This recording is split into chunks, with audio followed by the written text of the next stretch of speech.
Ang gusto ko pong sabihin sa lahat ng publiko, hindi po ako spy.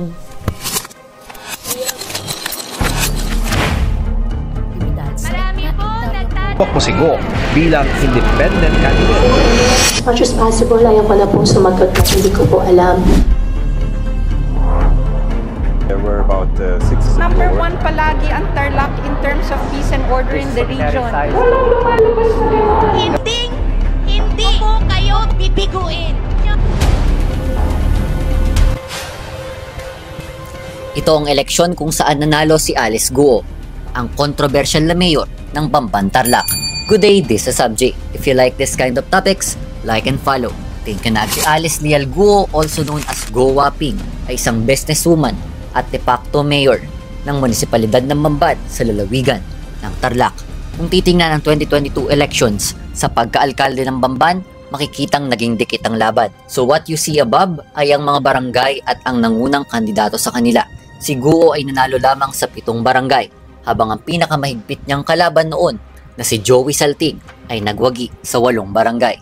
Si Salting ay kilala bilang kapitan ng Anupul, ang sentro at ang barangay na may pinakamaraming botante sa bayan ng Bamban. Pero unexpectedly, si Guo ang nanalo. Pero paano yun nangyari?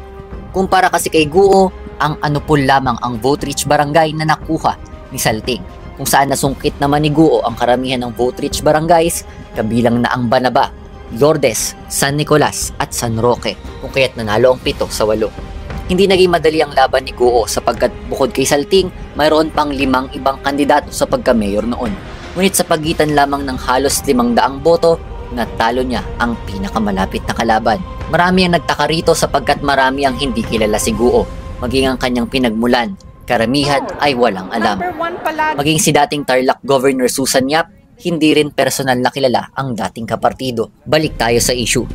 Pumutok noong 2024 ang kontrobersya patungkol sa tunay na pagkakakilanlan ni Alice matapos i-raid ang Hongsheng Gaming Technology Incorporated o ang POGO sa Bamban, na matatagpuan sa likod lamang ng mismong munisipyo ng naturang bayan. Nagsimula ang pag-operate ng nasabing POGO sa panahon ni Guo.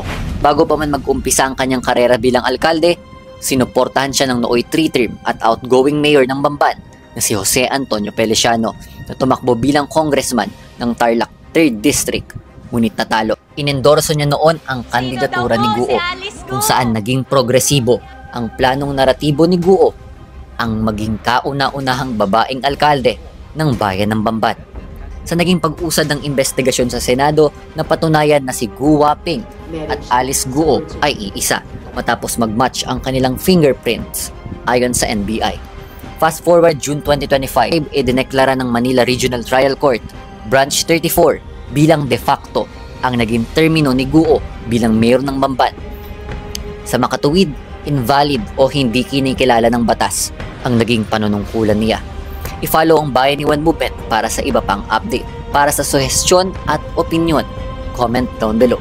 Nagustuhan mo ba ang video? Mag-subscribe ka na sa official YouTube page ng The Bayani One Channel sa aming YouTube page. Maraming salamat sa panonood. Ako po, si MJ Bautista.